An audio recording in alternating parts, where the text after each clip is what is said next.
We went from strong and resilient to now some of the biggest names on Wall Street like Jamie Dimon and now so-called bond king Jeffrey Gundlach openly and publicly talking about cockroaches and garbage lending like it's 2006 and 2007 all over again. Plus, another reminder of that, we've got more hedge fund redemption and hedge fund redemption messes.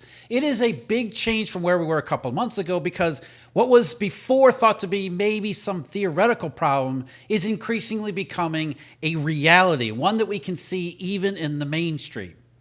We went from that strong and resilient solid labor market to Houston, we have a problem in seemingly the blink of an eye. It started before Jamie Dimon, but his cockroaches statement really opened the door. Almost like he was given the mainstream permission to finally state what was already becoming increasingly obvious after Tricolor and First Brands, and let's not forget the worsening jobs data. So yesterday, Jeff Gundlach shows up on Bloomberg's Odd Lots and talks about the, quote, garbage lending and private credit as the next big financial crisis for the marketplace, while also recommending, by the way, that investors go to 20% cash to hedge against a market implosion.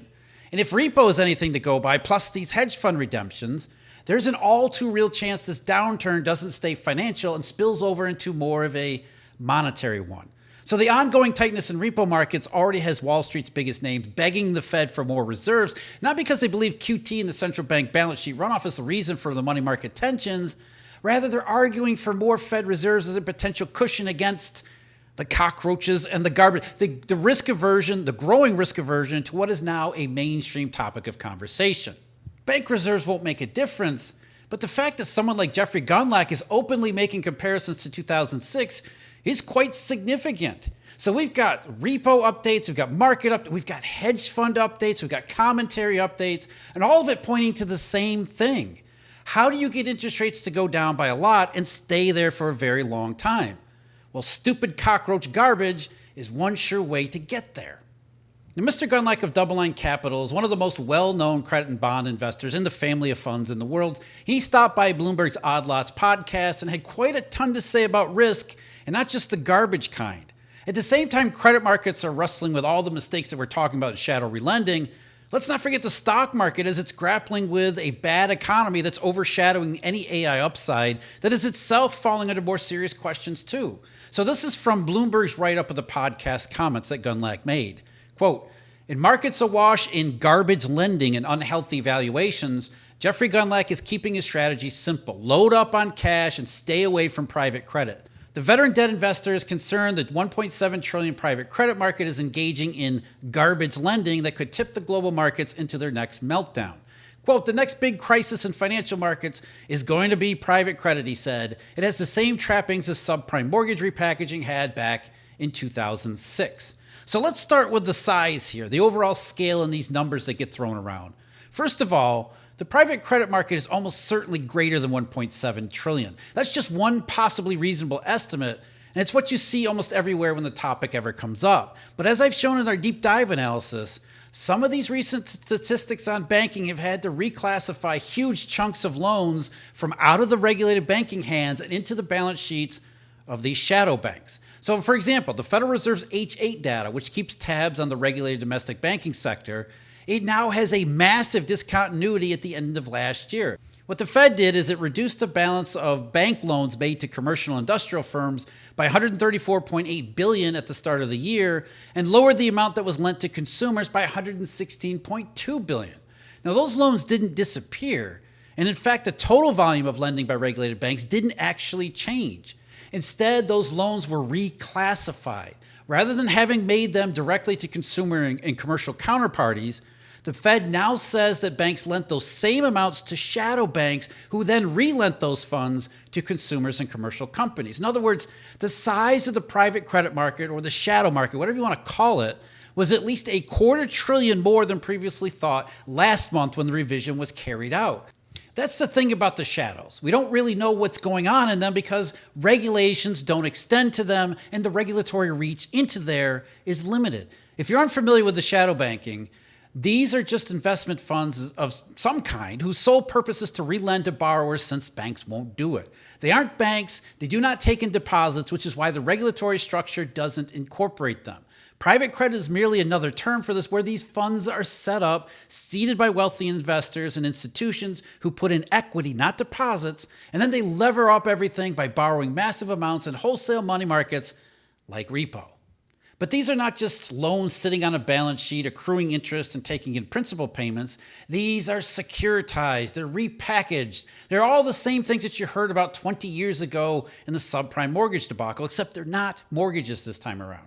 I almost never do ads, and I say no to the vast majority of those that are brought to my attention, but I was thrilled to be able to work with today's video sponsor, Monetary Metals. And the reason is because they're solving a big problem, one that I've been highlighting for a very long period of time. Gold is a safe haven, but other than sitting in a vault, it doesn't do anything.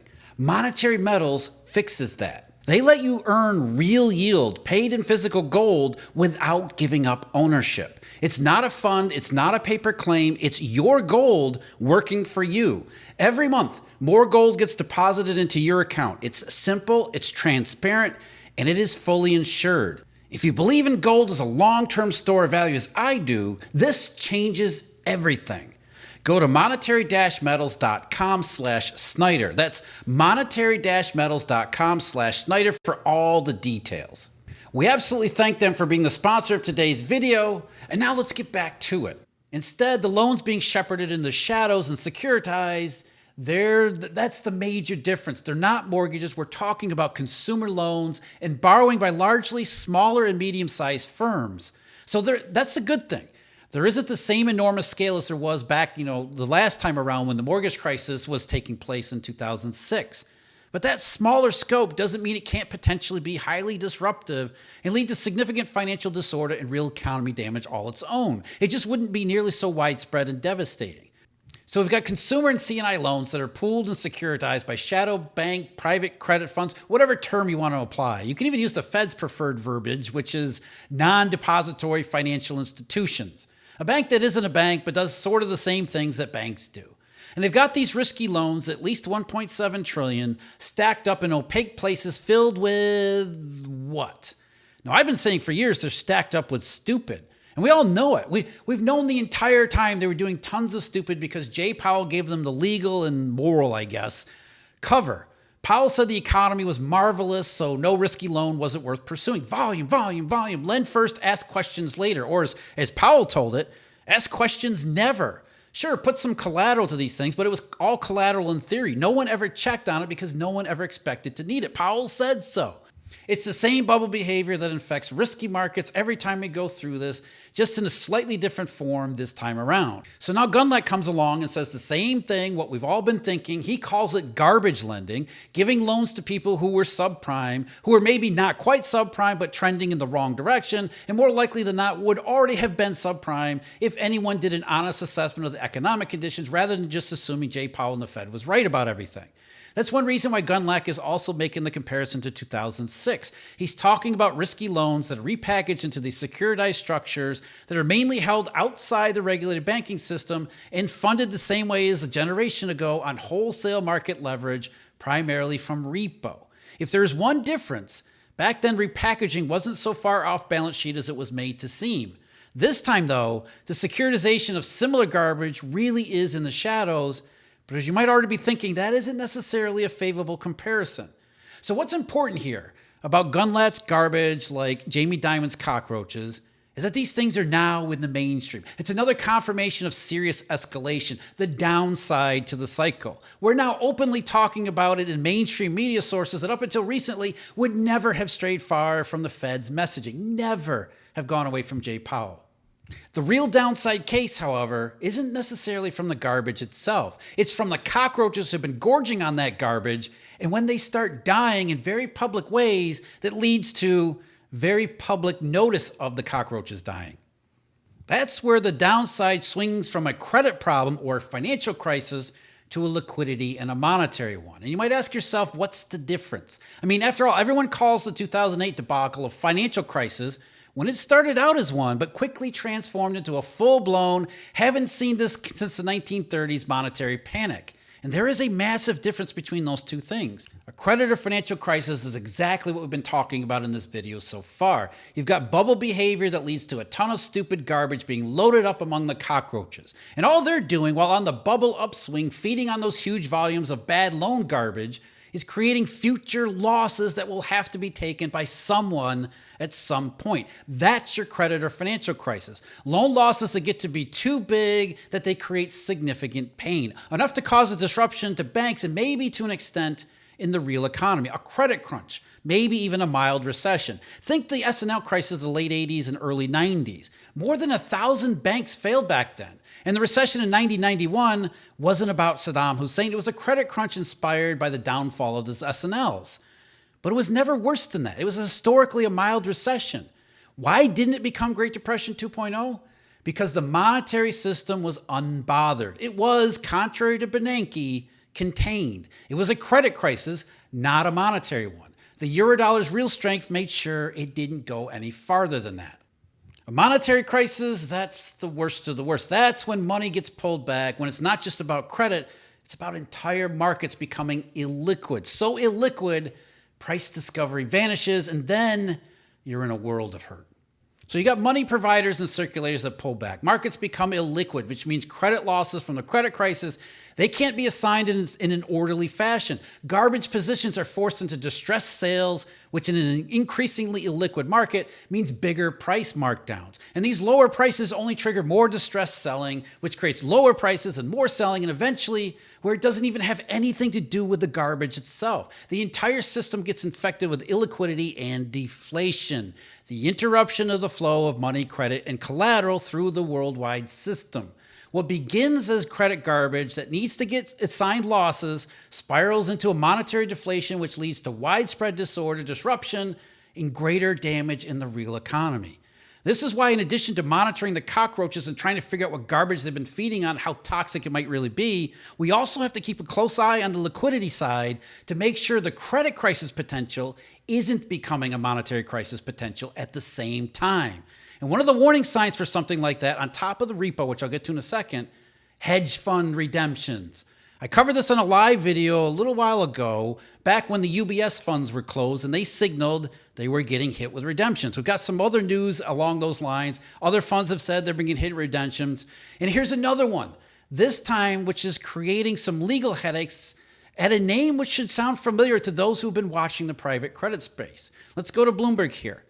Blue Owl Capital shares have fallen to their lowest level since December 2023 after the alternative asset manager restricted investors from redeeming capital from one of its oldest private credit funds. Shares dropped almost 6% on Monday, closing at $13.78, according to data compiled by Bloomberg. The firm announced earlier this month that it would merge its $1.8 billion non-traded business development company, Blue Owl Capital Corporation 2, with its $17.6 billion publicly listed vehicle, Blue Owl Capital Corporation, or OBDC. But investors in the non-traded fund won't be able to redeem their capital until the merger closes, which is expected to happen early next year, according to the statement. And there are further reports that investors had already tried to redeem and were told they may not be able to redeem the same amount or at the same value once the merger is closed, which does not help the situation one bit, with questions already circling around the garbage to begin with and investors increasingly showing cold feet. This is the type of behavior that you associate with possibilities of a credit crisis going into possibilities of much bigger than a credit crisis on the monetary side. And it's the same thing with the current repo market. The question is whether we're seeing a small but significant backlash in the tightening up as money market providers and money market circulators are becoming more averse to engaging in these markets. It's similar behavior to 2019, as we've talked about before, but also more importantly, and to me in a lot of ways, more closely related to 2011. A lot of similarities in repo to what we call Eurodollar number 2 back in 2010 and 2011. Repo rates that were elevated, the Fed completely confused as how all of that could be happening when they had just quote unquote printed 1.6 trillion in bank reserves. A lot of similarities, and I went over those in detail because they are important in last Friday's deep dive analysis. And the current tightness in repo is already sufficiently disturbing. It's even got some of the bigger names on Wall Street running to the media to try to get them to run to the Fed on their behalf. So here's another article. Pressure simmering in the $12 trillion market that serves as a critical source of day-to-day funding on Wall Street, it's really Lombard Street, are spurring a growing chorus of calls for a more forceful Federal Reserve response to ease the pinch. Bank of America, SMBC, Nikko Securities, and Barclays are among firms warning that the central bank may need to take steps such as lending more in short-term markets or buying securities outright to pump money into the banking system and ease strains that have pushed up overnight interest rates. A batch of key short-term rates has remained stubbornly elevated in recent weeks. Told you it wasn't QE. From benchmarks tied to overnight repurchase agreements or repos to the central bank's own key policy target, which rarely moves between rate-setting decisions and yet has risen 4 times within its range over the past 2 months, as we've been pointing out the entire time. So everyone blames the Fed's QT and fewer bank reserves for the stubborn, unusual tightness because the Fed tells them that's what they should blame. It's not bank reserves. It's never bank reserves. That is one of the clearest takeaways from the 2010-2011 experience, which is one reason why you've probably never even heard of it. The level of bank reserves and the actions of the Fed were completely irrelevant. What was relevant was risk aversion. The Fed created more reserves with QE2, didn't matter. Operation Twist, no impact. It's always about the willingness and ability of money providers and dealers to create and recirculate money, credit, and collateral. And right now, here in 2025, those participants are saying they prefer not to do so in the same way that they did before Tricolor, First Brands, Prima Lend, cockroaches, and garbage.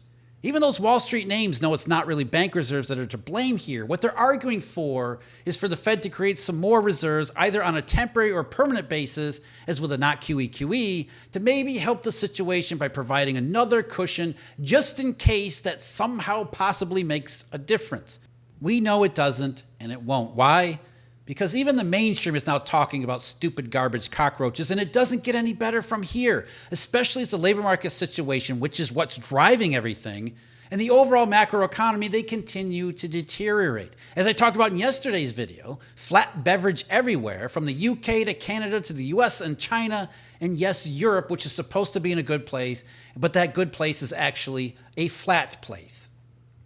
So as Gundlach was also talking about, we're seeing risk markets start to take notice of all this stuff, including cryptocurrencies like Bitcoin. The thing about Bitcoin is it's a risk asset. It's a portfolio asset, and it's one that is tied to perceptions about whether or not you want to take a lot of risk. And so Bitcoin has been hammered lately, down nearly 30% from its high in a relatively short period of time, which suggests this cockroach, garbage, stupid stuff is starting to really seep into mainstream consciousness. It's not just being talked about in the media. It may actually be seeping into the wider marketplace alongside these hedge fund redemptions and repo tightness. And with garbage cockroaches popping up too many times, showing all the same symptoms, and the real economy displaying more obvious setbacks in labor, more people are questioning the reality of the AI bubble proportions, and there's every reason to believe each of these things are all about the same thing. Not the amount of not QE or Fed rate cuts. Those aren't going to solve the garbage problem. In fact, as I've been telling you, rate cuts from the Fed are nothing more than a reaction to the stupid cockroaches coming into full view of everyone. How does the world get to where interest rates go down, they go down by a lot, and they stay there a long time? Basically everything that we just said and everything that we just covered. You've got mainstream, big names on Wall Street, openly talking about in the mainstream, garbage and cockroaches and private credit, financial crisis, making 2006 comparisons. You've got hedge fund redemptions. You've got repo market tightness. All of it derived from a labor market that is increasingly flat beverage.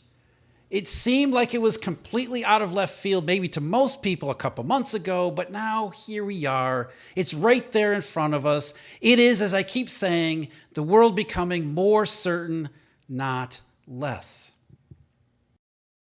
I mean, you can almost pick your beverage at this point. We've talked about the US, we've talked about China, the crash in investments, but also Europe. The European labor market is right on the cusp of the same thing. That, along with Swiss GDP, a global bellwether, the video link below.